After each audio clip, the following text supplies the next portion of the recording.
Hello po mga kaibigan. Ang video po na ito ay para lamang po sa mga naniniwala o interesado. Ito po ang lihim na pangalan ng Diyos sa libro ng STM o Kabanal-Banalan sa Tatlo. Ang libro po ng STM ang isa sa pinakamalakas na libro sa larangan ng espiritual.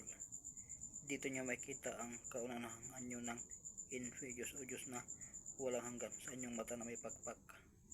At sa kanyang pakpak nakasulat o mababasa ang mga lihim na pangalan ng Diyos na kanyang ginawa o kaunahan niyang nilikha o ginawa. Nakasakasama niya nang wala pang mundo.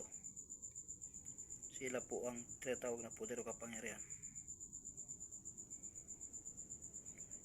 Dito nyo rin mababasa ang kasaysayan ng mundo o langit, at dito nyo rin mababasa ang kasaysayan ng combat spiritual ng tatlong personas at ng Infidious o Diyos na walang hanggan, mula simula hanggang sa kanilang pagtatapos at sa silang magkasundo at umakyat sa ikapitong susun ng langit. Marami na akong na-upload at marami pa akong i-upload na check o siguradong magustuhan ninyo. Salamat. Subscribe po kayo para malaman nyo agad kung may upload ako, dahil marami akong i-upload.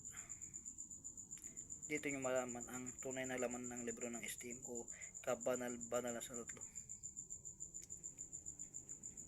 Nandito po lahat yung mga lihim na pangalan ng Diyos na kaunahan niyang ginawa o nilikha nang wala pang mundo, nakasakasama niya.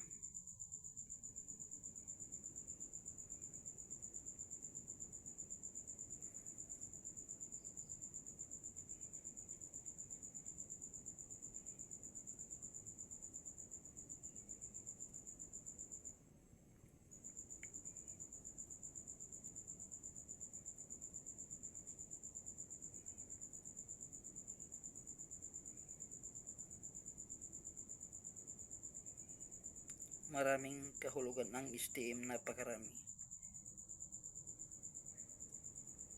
Sila po ang lihim na pangalan ng Diyos.